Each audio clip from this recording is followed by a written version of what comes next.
সকল ব্রাহ্মণ বৈষ্ণব মণ্ডলী, সাধুগুরু বৈষ্ণব এবং আমার যোগ মায়া সাদৃশা জননী সকলের চরণে রইল আমার শত শত শত কোটি প্রণাম। যার করুণার বলে, কৃপা বলে আপনাদের সামনে হরি কথা, কৃষ্ণ কথা, গৌর কথা, ভক্ত কথা আমি বলতে এসেছি। আমার মাননীয় শ্রী গুরুদেব কীর্তন জগতের গোল্ড মেডেলিস্ট কীর্তনিয়া, স্বনামধন্য মাননীয় শ্রী কৃষ্ণপদ হালদারের চরণে রইল আমার শত শত শত শত কোটি প্রণাম। শুধু মানুষ না, মানুষ কেন হবে, এই হরি মন্দির প্রাঙ্গণের, এই হরি বাসর প্রাঙ্গণের চারিপাশে যত গুল্মলতা, কীট পতঙ্গ, খেচর ভুচর আদি আছে, যাদের মধ্যে সূক্ষ্মাতি সূক্ষ্ম রূপে আমার ভগবান বিরাজমান, সেই গুল্মলতা, কীট পতঙ্গ, খেচর ভুচর আদি সবাই চরণে রইল আমার শত শত শত কোটি প্রণাম। সমবেত গৌর ভক্তমণ্ডলী এবং আমার ভক্তিমতী মায়েরা, আসতে আপনারা যে আসনটিতে বসে এত কথা বলছেন, সেই আসনটা জানেন কে বসেছিল? এত কথা বলছেন কেন? একটু আসতে। আপনারা যারা বসে আছেন যে আসনে, এই আসনটার নাম হচ্ছে ব্যাস আসন। বসেছিলেন কে? কলিযুগের রাজা, তার নাম ছিল রাজা পরীক্ষিত। তিনি কিন্তু এমনি এমনি হরিবাসের হরির নাম শুনতে বসেনি, শুধু হরির নাম নয়, তিনি প্রথম ভাগবত আস্বাদন করতে বসেছিলেন। ভালো করে শুনবেন কথাটা মায়ের, আসতে। এরও ডাকার দরকার নেই, আপনার নিজের জায়গায় বসুন। বক্তা ছিলেন কে? এটা আপনারা জানেন, সুখদেব গোস্বামী। কিন্তু রাজা পরীক্ষিত, ও মায়েরা আপনারা কি জন্য বসেছেন জানিন না, কিন্তু রাজা পরীক্ষিত বিপদে পড়ে হরির নাম শুনতে বসেছিল, ভাগবত আস্বাদন করতে বসেছিল। কি বিপদ? না, হরিণ শিকার করতে গিয়েছিল গভীর অরণ্যে, গিয়ে পথ হারিয়ে ফেলে পিপাসিত তৃষ্ণার্ত রাজা পরীক্ষিত। গভীর অরণ্যে একজন মুনিবর, মণি নয়, আমরা অনেক কথা ভুল বলে ফেলি, মণি নয়, মুনি, একজন মুনি, তার নাম হচ্ছে সুমিক মুনি, শমিক মুনি। তিনি ধ্যানে মগ্ন। এখন রাজা বারে বারে গিয়ে বলছে, মনিবর আমি পিপাসিত, আমি তৃষ্ণার্ত, আমাকে একটু জল দাও। হ্যাঁ গো মায়ের, কিন্তু বিপদ একটা হয়ে গেছে। কি? সেদিন ওই মুনিবরের একটা ব্রত ছিল, ব্রতটার নাম হচ্ছে মৌন ব্রত, যে ব্রত দাঁতে কাঠি দিয়ে করতে হয়। এখন রাজা বারে বারে গিয়ে বলছে, আমাকে একটু জল দাও, আমাকে একটু জল দাও। মুনিবর কিন্তু ধ্যানে মগ্ন, উনি কথাও তো বলতে পারছে না, তাই রাজাকে দিতে পারলো না। কিন্তু রাজার রাজরক্ত গায়ে বইছে, অভিমানী অহংকারী রাজা। ও মায়েরা, কি করলো? একটা মৃত সর্প জড়িয়ে দিল। মুনিবর কিন্তু কিছু বলেনি, মুনিবর কিছু বলেনি। বলেছিল কে? মুনিপুত্র শৃঙ্গিমণি। রাজা, বিনা কারণে বিনা অপরাধে তুমি আমার বাবার গলায় মৃত সর্প জড়িয়ে দিয়েছো। শোনো রাজা, যে সর্প তুমি আমার বাবার গলায় জড়িয়ে দিলে না, আমি মণিপুত্র শৃঙ্গি, আমি অভিশাপ করছি, 7 দিনের মধ্যে তোমার ওই সর্পাঘাতে মৃত্যু হবে। ছুটে চললো, উপায় তো আর নেই। ছুটে চললো কোথায়? গুরুদেব সুখদেব গোস্বামীর কাছে। ও মায়েরা, রাধে রাধে রাধে রাধে। গুরুদেব, আমি তো জানতে পেরেছি আর মাত্র 7 দিন বাঁচবো। এই যে যারা আপনারা এখানে বসে রয়েছেন, আপনারাও ভালো করে শুনবেন কথাটা। যারা এত কথা বলছেন, শুনুন, হরিবাসর যেখানেই যান না কেন, যেখানেই হরিনাম শুনতে যান না কেন, ভাগবত আস্বাদন করতে যান না কেন, আর গীতা আস্বাদন করতে যান না কেন, কোনোদিন কথা বলবেন না। আপনার না ভালো লাগে, বাড়ি গিয়ে ঘুমাবেন, তাতে আপনার কোনো অপরাধ হবে না। কিন্তু কীর্তন চলাকালীন, ভাগবত আস্বাদন চলাকালীন আপনি যদি কথা বলেন, আপনার একটা অপরাধ নয়, 2টো অপরাধ হয়। একটা নাম হচ্ছে নাম অপরাধ, একটা নাম হচ্ছে বৈষ্ণব অপরাধ। এই নাম অপরাধ এবং বৈষ্ণব অপরাধে কলিযুগের মাটিতে অকাল মৃত্যু হয়। জেনে রাখুন, জেনে বুঝে কথা বলবেন ওখানে বসে। তা মায়েরা, রাজা পরীক্ষিতের যেমন 7 দিন আয়ু ছিল, আপনারা যারা এখানে বসে আছেন আপনাদের কিন্তু বাবা মাত্র 7 দিন আয়ু। ভেবে দেখুন একটু। আচ্ছা বলুন তো, সোমবার থেকে শনিবার, রবিবার কদিন হয়? সোম, মঙ্গল, বুধ, বৃহস্পতি, শুক্র, শনি, রবি। 7 দিন। আমরা যেদিনই মরি না কেন এই 7 দিনের মধ্যেই কিন্তু আমাদের মরতে হবে। কেউ মরবো সোমবার, কেউ মরবো মঙ্গলবার, কেউ বুধবার, কেউ বৃহস্পতিবার, কেউ বা শুক্রবার, কেউ বা শনিবার, কেউ বা রবিবার। কিন্তু একটা জিনিস টাইমটা আমাদের জানা নেই। টাইমটা যদি জানা থাকতো এখানে বসে হরির নাম শোনার দরকার নেই। আচ্ছা মায়েরা, আমরা তো সবাই এসেছি হরির নাম শুনতে, বলুন তো ভগবান আছে কোথায়? আমরা ভগবান ভগবান ভগবান বলে কাঁদি, ভগবানকে খোঁজার জন্য আমরা চলে যাই কোথায়? বৃন্দাবন। ভগবানকে খোঁজার জন্য আমরা চলে যাই শ্রীধাম নবদ্বীপ। ভগবানকে খোঁজার জন্য আমরা কেদারনাথে চলে যাই। আচ্ছা বলুন তো ভগবান আছে কোথায়? শুনে নিন, ভগবান কিন্তু কোনো তীর্থে নেই, কোনো মন্দিরে নেই। ভগবান রয়েছে প্রত্যেকটা জীবের মধ্যে। কিভাবে? জীব আত্মা রূপে, জীব আত্মা রূপে। কতটুকু পরিমাণ? কেশাগ্রের 1000 ভাগের 1 ভাগ। ও মায়েরা, বাংলার একজন কবি যিনি নোবেল পুরস্কার পেয়েছিলেন, বাংলার হ্যাঁ শ্রেষ্ঠ কবি রবীন্দ্রনাথ ঠাকুর একটা গান লিখেছিলেন, আমার সকল ভালোবাসা সকল দুঃখ সকল আশায় তুমি ছিলে, তবু তোমার গান তো গাইনি আমার। হরি হরি হরি হরি লুকিয়েছিলে দেখতে আমি পাইনি, তোমায় দেখতে আমি পাইনি। এই যে আমাদের যখন দুঃখ থাকে তখনও কিন্তু ভগবান আমাদের সঙ্গে থাকে বাবা। একবার চেপে ধরুন, দেখুন ধক ধক ধক ধক ধক ধক করছে। যেদিন এই ধকধকানিটা বন্ধ হয়ে যাবে, বলো হরি বলো হরি হরি। ও মায়েরা, গোপন রহি গভীর প্রাণে সকল দুঃখ সকল গানে তুমি ছিলে। এই যে এত বড় একটা অনুষ্ঠান হচ্ছে আপনাদের গ্রামে, আচ্ছা বলুন তো এই কটা? আর কি কেউ নেই? কি গো মায়েরা, আর কি কেউ নেই? আমরা এটা যে কত, এই যে ভগবান বললেন আমি কোথাও থাকি না, যেখানে হয় হরির নাম সেখানেই আমি উপস্থিত হই। হরের নামও হরের নামও হরের নামই বা কেবল কলৌ নাস্তেব্য গতির অন্যতা। কলিযুগে হরির নাম ছাড়া কোনো গতি নাই, গতি নাই, গতি নাই। এবং ভগবান বললেন যে যেখানে হয় হরির নাম সংকীর্তন সেটা বৃন্দাবন ধাম। আর আপনারা যেখানে বসে আছেন এটা বৃন্দাবন, গুপ্ত বৃন্দাবন। ও মায়েরা, আপনাদের গ্রামে ভগবান এসেছে, বৃন্দাবন হয়েছে, আপনারা কেউ এলেন না, ভগবান খোঁজার জন্য চলে যাচ্ছেন বৃন্দাবন। ভগবান চলে যা। এই যে একটা মেলা চলছে না এখন, মেলাটা শেষ হয়ে গেছে 2-4 দিন আগে। মেলাটির নাম কি?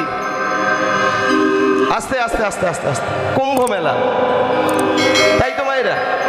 শুনেছেন আপনারা? কেউ গিয়েছেন কি? বাবারা কেউ গিয়েছেন? গিয়েছেন? আপনি গিয়েছেন তাই তো? একটু বলি, 144 বৎসর পরে আবার ভারতবর্ষের বুকে এমন একটা মেলা হচ্ছে। জায়গাটার নাম প্রয়াগ। একটা কথা বলি মায়েরা, একটাই উদ্দেশ্য আমাদের কি প্রয়াগে স্নান করার, ওই যে ত্রিবেণী সঙ্গমে স্নান করার একটাই উদ্দেশ্য কি? অপরাধ খণ্ডন হবে, পাপ মোচন হবে। এবারে একটা ঘটনা আপনাদের শোনাই, কেউ কথা বলবেন না, খুব গোপন কথা। প্রয়াগে স্নান করলে কি হবে? সবাই তো গিয়েছেন প্রয়াগে স্নান করতে, কিন্তু করলে কি হবে? পাপ ক্ষয় হবে তো, অপরাধ উন্মোচন হবে তো। এই যে বলুন তো ভগবান শ্রীকৃষ্ণের বাবার নাম কি? যদি কারো জানা থাকে একটু বলবেন, এটাই তো জানার জায়গা, এছাড়া জানার জায়গা কোথায় আছে? ভগবান শ্রীকৃষ্ণের 2টো বাবা, একটা হচ্ছে পালক পিতা আর একটা জন্মদাতা পিতা। একজনের নাম কি? বসুদেব, আর একজনের নাম নন্দরাজা। আর মায়ের নাম ধরুন নন্দরানী। সেদিন ছিল গভীর রাত।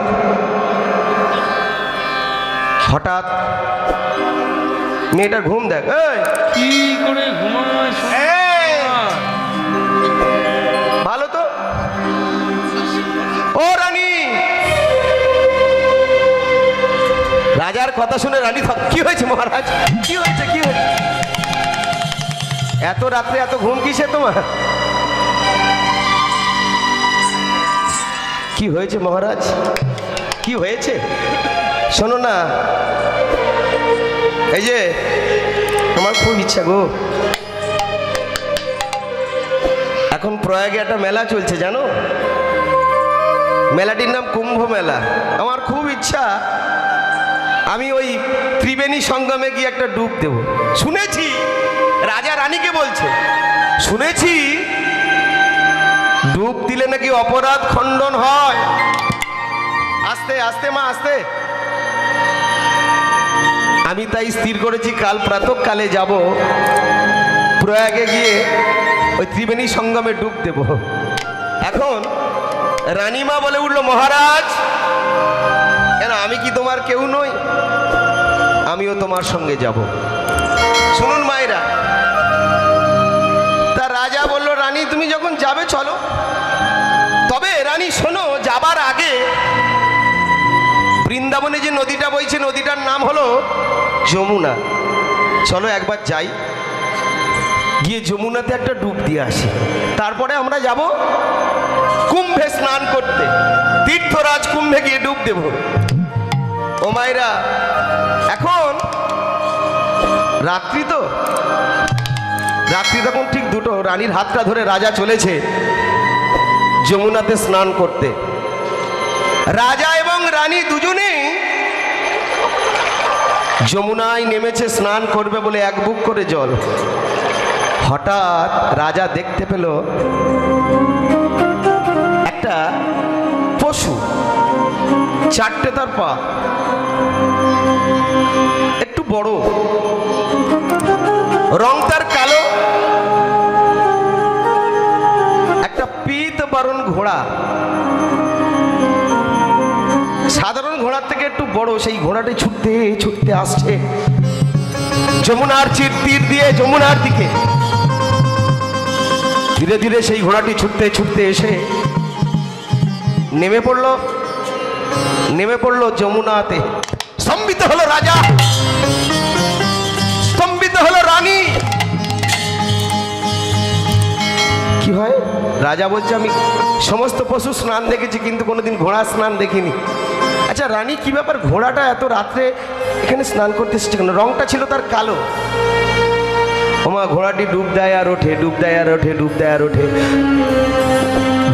ডুব দেয় আর উঠে। উঠতে হঠাৎ স্নান করে সে যমুনার তীরে উঠল। রাজা রানী কিন্তু স্নান করা বন্ধ করে দিল। রাজা বলে উঠল, রানী দেখবো ঘোড়াটি কে, আমি দেখতে চাই। ধীরে ধীরে ঘোড়ার পিছু পিছু ধাবিত হলো। ও মায়েরা,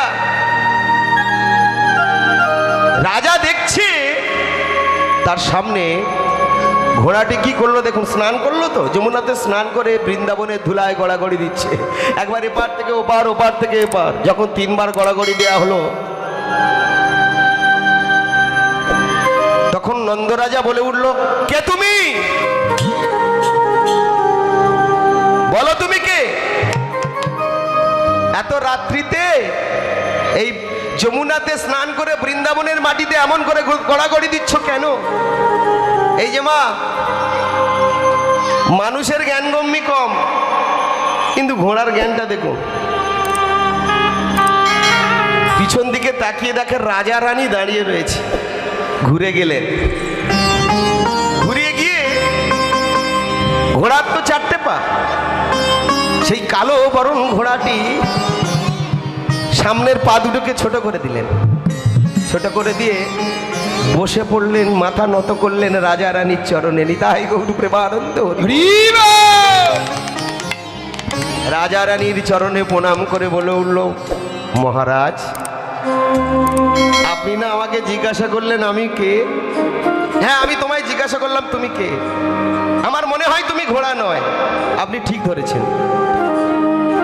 শুনে নিন মহারাজ, আমি হলাম তীর্থরাজ কুম্ভ। তীর্থরাজ কুম্ভ, হ্যাঁ। শুনুন মহারাজ, আমি প্রতি রাত্রে আসি, সবার অলক্ষ্যে যমুনাতে স্নান করি। আমার গায়ের যে রংটা দেখছেন কালো না, আমার গায়ের রং কালো নয়, আমি শুভ্রবরণ ঘোড়া, আমার গায়ের রং সাদা। কিন্তু প্রতিদিন সারা পৃথিবীর মানুষ যখন আমার বক্ষে স্নান করে, লক্ষ্য রাখবেন না কথাটা, সবাই আসে স্নান করে ডুব দেয়, তাদের অপরাধগুলো আমার বক্ষে তো ঢেলে দেয়। আমি সবাইয়ের অপরাধ নিতে নিতে নিতে নিতে আমি শুভ্রবরণ ঘোড়া, আমার গায়ের রং হয়ে গিয়েছে কালো। সবাইয়ের অপরাধ তো নিয়ে আমার এই অবস্থা, বলুন মহারাজ আমি বাঁচবো কি করে? আমি বাঁচবো কি করে? তাই শুনেছি বৃন্দাবনের ধুলায় নাকি গড়াগড়ি দিলে অপরাধ উন্মোচন হয়। তাই আমি প্রতিদিন গভীর রাত্রিতে আসি, এসে যে সবাইয়ের অপরাধ নিয়ে যমুনায় স্নান করি, স্নান করে বৃন্দাবনের ধুলো কণায় গড়াগড়ি দিয়ে নিজের অপরাধ উন্মোচন করে নিতাই গৌর প্রেমানন্দ হরি হরি বল, হরি বল, হরি বল। সমবেত গৌর ভক্তমণ্ডলী এবং আমার ভক্তিমতী মায়েরা, অপরাধ উন্মোচন করবার জন্য কোনো তীর্থে যেতে লাগবে না, চলে আসুন আপনাদের গ্রামে। এসেছে, কালকে হয়েছে অধিবাস, কালকে তো একটা পদ উচ্চারণ হয়েছে, জয় রে গোরা শ্রী শচী নন্দন মুকুন্দ নটন সুঠাম রে বৃন্দাবন চলে এলো আপনাদের নারায়ণ তোলায়। জায়গাটি দ্বিখণ্ডিত হয়ে চলে এলো বৃন্দাবন, আবার চলে যাবে কালকে যখন দধি ভাণ্ড ভাঙা হবে। আপনারা হয়তো জানেন না, আপনারা যে জায়গাটায় বসে আছেন এটা গুপ্ত বৃন্দাবন, আর আপনারা যারা যারা বসে আছেন এটাই, তারা হলেন বৃন্দাবনের গোপী। আমার মায়েরা মনে মনে করছে আমরা না হয় গোপী, আমার বাবারা তো সামনে বসে রয়েছেন, বাবারা একটু মনে মনে চিন্তা করছে মায়েরা না হয় গোপী, আমরা গোপী হলাম কি করে, তাই না? শুনুন, এ জগতে একজন পুরুষ, ঐশ্বর্য বীর্য জ্ঞান যশ্রী বৈরাগ্য যার মধ্যে বর্তমান, তিনি হলো পরম ব্রহ্ম ভগবান, তিনি পুরুষ। শিব ঠাকুরও পুরুষ না, শিব ঠাকুরের ছিল 54টা গুণ, আর আমার গোবিন্দের ছিল 64টা গুণ, তাই তিনি পুরুষ। এই জগতে আমাদের যাদের আছে গোপার দাড়ি, আমরা সবাই হলাম নারী নারী নারী। তবে আজকে বৃন্দাবনের মাটিতে আমরা কেউ কিন্তু নারী নই, আমাদের একটাই নাম, আমরা হলাম বৃন্দাবনের কি মা? কেউ একটু হাত তুলে বলতে পারবেন কি? শুধু কীর্তন শুনলে হবে না, একটু ভাব নিতে হবে। আমরা হলাম কি? বৃন্দাবনের গোপী। আপনারা হয়তো জানেন না, যারা কমিটির মধ্যে আছে তাদের কাছে আমার অনুরোধ, কীর্তনটা যখন সমাপ্ত হবে, হরিনামে কি আছে, হরিনাম করলে কি হবে বুঝতে পারবেন শুধু যখন কীর্তনটা সমাপ্ত হবে, রাস শেষ হবে।